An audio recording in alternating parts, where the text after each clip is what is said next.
Yesterday, we have discussed about the term probability.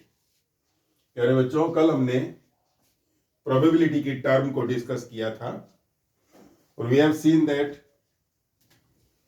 similar term is possibility and answer of possibility will be yes or no. If our answer is no, then digit is 0. If our answer is yes, then digit is 1. यदि हमारा answer 0 आता है, no possibility of happening an event, then answer is 0. If the event is 100% occurs, 100% कोई घटना घटित होती है, तो हमारा आंसर 1 होगा, यस होगा. अब थोड़ा सा इसको जनरलाइज करते हैं, ब्रॉडर में जाते हैं, डीप में चलते हैं. तो इसके बाद जो एक टर्म आती है वो है प्रोबेबिलिटी. Probability includes 0 and 1. 0 और 1 तो है ही है.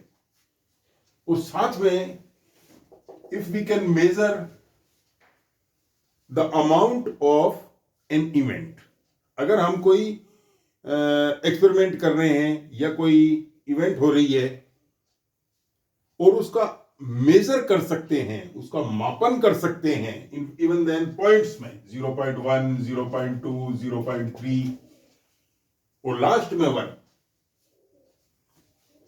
तो वो सारी जो टर्म्स है, सारे जो एक्सपेरिमेंट्स हैं, सारी जो इवेंट्स हैं, वो प्रोबेबिलिटी में काउंट होती है. इसका मतलब क्या हुआ? प्रोबेबिलिटी क्या होती है? कोई भी इवेंट है उसका मेजरमेंट, उसका मापन, मतलब मेजरमेंट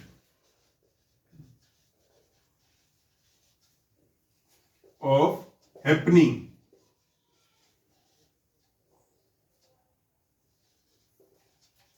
एन इवेंट.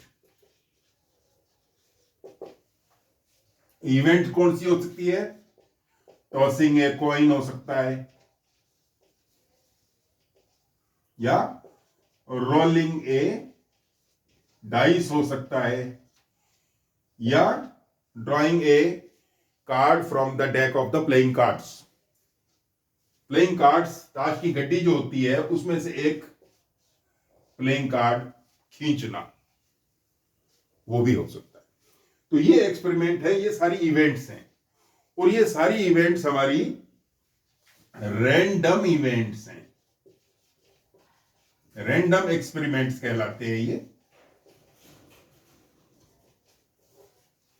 अब ये रैंडम एक्सपेरिमेंट क्यों कहलाते हैं? अपने सिलेबस में रैंडम एक्सपेरिमेंट्स ही हैं.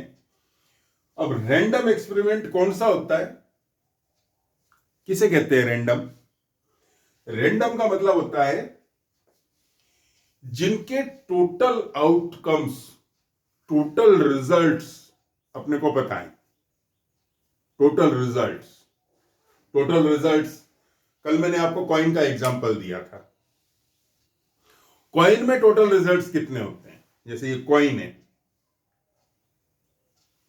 Coin, this is head and this is tail. Head देख लीजिए, this is head and this is tail. This is tail, this is tail, this is head. This is confirm that this coin has two results. इस coin में 2 result हैं, या तो ये यूं गिरेगा या ये यूं गिरेगा, या तो हेड गिरेगा या टेल गिरेगा.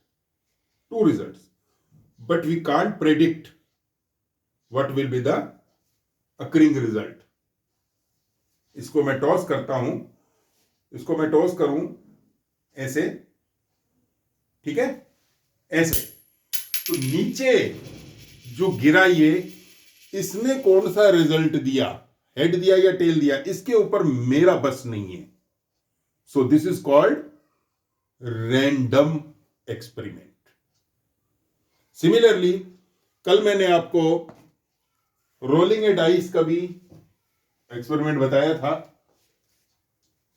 तो इसको मैं रोल करता हूं, ऐसे फेंकता हूं रोल करके, तो 1 आएगा ऊपर के, 2 आएगा के, 3, कौन सा फेस ऊपर आएगा we can't predict in advance. हम एडवांस में इसकी भविष्यवाणी नहीं कर सकते। हाँ, हमारी मर्जी तो हम जाहिर करते हैं कि मेरा हेड आ जाए या टेल आ जाए या मुझे 6 मिल जाए, लेकिन हमारा कंट्रोल नहीं है उसके ऊपर। So these are called random experiments. और इसलिए इतना मॉडर्न आजकल, इतना मशीन का युग है, तो भी कौन सी टीम पहले बैटिंग करेगी या बॉलिंग करेगी उसका डिसीजन आज भी इस टॉस से ही होता है, क्योंकि दिस इज रैंडम, किसी का बस नहीं है। और 2 ही हैं, रिजल्ट्स 2 ही हैं, लेकिन कौन सा आएगा एडवांस में हम इसका प्रेडिक्शन नहीं कर सकते। ठीक है, तो प्रोबेबिलिटी क्या होती है? Measuring of happening an event. कोई इवेंट को हम मेजर करते हैं ना, डिजिट्स में मेजर करेंगे तो डिजिट्स में ही आएगा उसका आंसर। 1/10 है ये तो, 0.1 का मतलब 1/10, 1/20 हो सकता है, 2/5 हो सकता है। ये याद रखना है कि इम्पॉसिबल इवेंट है, पॉसिबल नहीं है, इम्पॉसिबल इवेंट है, तो उसका आंसर हमेशा 0 आएगा। और जो सर्टेन इवेंट है, सर्टेन का मतलब डेफिनेट, जिसका हमें 100% पता है, तो उस सर्टेन इवेंट का जो आंसर आएगा वो आएगा 1। 100% जिसका श्योरिटी है हैपनिंग की। और 0.1, 2, 3 ये बीच में पार्शियल आंसर्स आएंगे, जिनका कुछ अकरिंग का कुछ परसेंटेज फिक्स है। तो वो 0.1 हो सकता है, 0.2 हो सकता है, 0.3 हो सकता है, कुछ भी हो सकता है उनके बीच में। तो मोटा जो है वो किसी इवेंट को हम मेजर कर सकते हैं इन डिजिट्स, तो वो प्रोबेबिलिटी में काउंट होती है। तो ये पॉसिबिलिटी इसमें कन्वर्ट हो जाती है प्रोबेबिलिटी में। और this is our broader term.